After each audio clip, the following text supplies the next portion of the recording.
students. In this video, we will review 5 additional questions to get you ready for the digital SAT.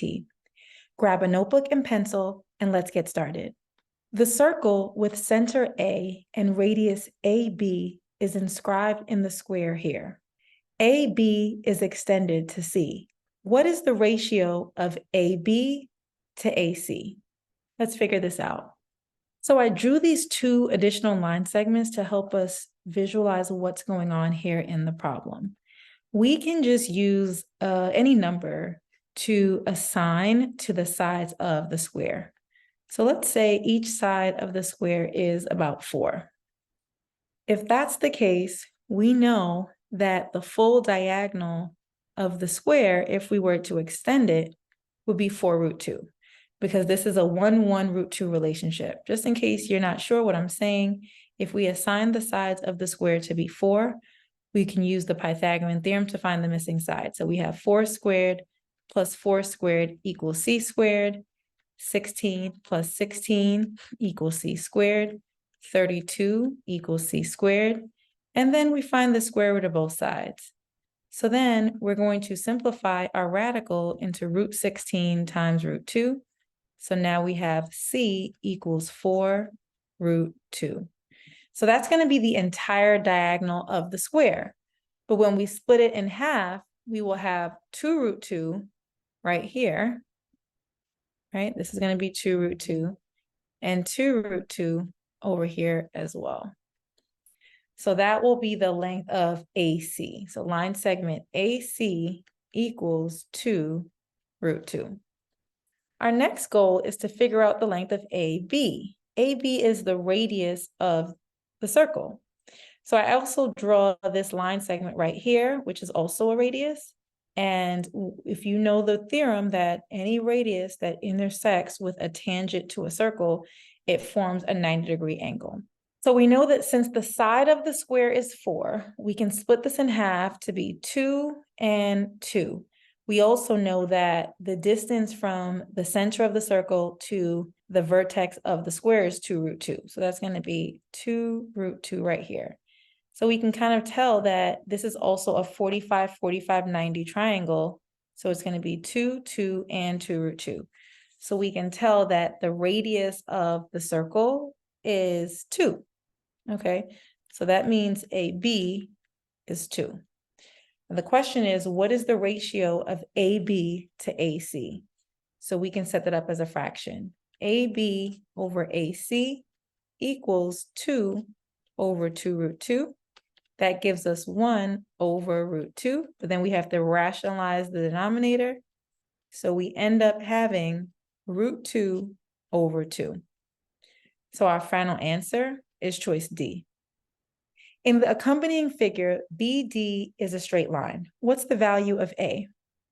The first tip that I want you to remember is that linear pairs are supplementary. These 2 angles right here form a linear pair, meaning when you add them up, they're going to give us 180 because they're forming a straight line. So our first equation is 6y plus 3y equals 180. 9y equals 180. We will divide both sides by 9. And we have y equals 20 degrees. So let's fill that in. We have 3 times 20 equals 60. We have 6 times 20 equals 120. And for this angle right here, we have 2 times 20 equals 40. Now to figure out the missing angle, we can use the triangle sum theorem, which says that the sum of the angles in a triangle must add up to 180. So we have 40 plus 120 plus A equals 180. So 160 plus A equals 180. We will subtract 160 on both sides. And our final answer is that A equals 20 degrees. So C is the correct answer. Let's continue. If 4x plus 5y equals 10 and x plus 3y equals 8, then 5x plus 8y divided by 3 equals. So a lot of times when they have problems like this, I like to try adding or subtracting the 2 equations. So let's take a look. If we have 4x plus 5y, right, equals 10. I'm not too concerned about the 10 part. I just want to look at the 4x plus 5y. and then I have x plus 3y, and that's 8. Is there any way for us to get 5x and 8y by adding or subtracting? So I noticed that 4x plus x gives us 5x, right? So that looks good so far. And 5y plus 3y is 8y. Look at that. So when we add these two equations, we actually end up with 5x plus 8y, and we're going to add 10 plus 8 is 18. So we know that 5x plus 8y equals 18. But they're asking us, what is the value of 5x plus 8y divided by 3? So now we know that we can replace 5x plus 8y with 18, and then go ahead and divide by 3. So our final answer is 6. So E is the correct answer. Let's continue. A man rode a bicycle a straight distance at a speed of 10 miles per hour. He came back the same way, traveling the same distance at a speed of 20 miles per hour. What was the man's total number of miles for the trip back and forth if his total travel time was 1 hour? This is the formula that we're going to use. We have distance equals rate times time. So for the first leg of the trip, distance was equal to 10 times some time t. The second leg of the trip was the same distance, but now it's 20 times 1 minus t. So we know that, let's say the travel time for the first leg, if it was 20 minutes, then the travel time for the second leg will be 1 hour minus those 20 minutes, which is going to give us 40 minutes. But it's going to be expressed as a decimal. So here we have our two equations. Since the distances are the same, we can go ahead and set these two equations equal to one another. So we have 10t equals 20 times 1 minus t.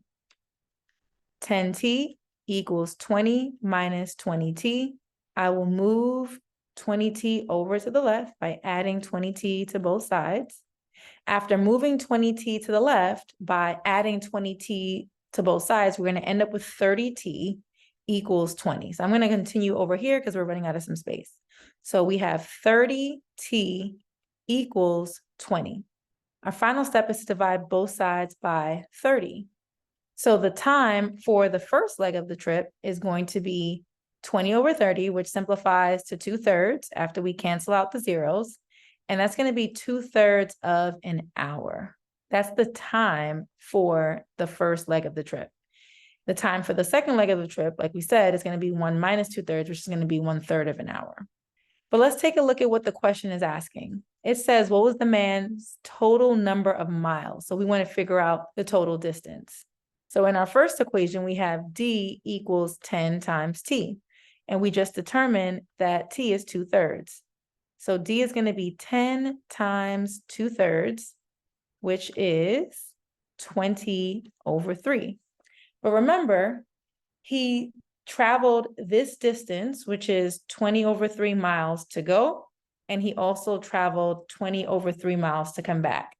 So to get our final answer, we're going to have to multiply 20 over 3 times 2, because the distance going and coming back needs to be included in our final answer. So let's finish up this problem. We're going to have 20 over 3 times 2. So to write out our final answer, we know that 2d is going to be the total distance. That is 2 times 20 over 3 miles.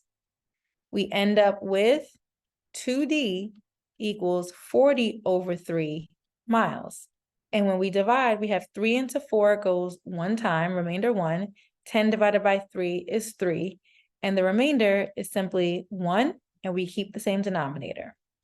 So the total distance is 13 1/3 miles.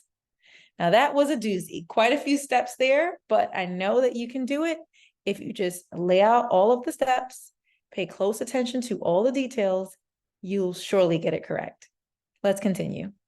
If y to the 8th equals 4 and y to the 7th equals 3 over x, what's the value of y in terms of x? We know that y to the 7th equals 3 over x. We also know that y to the 7th times y gives us y to the 8th.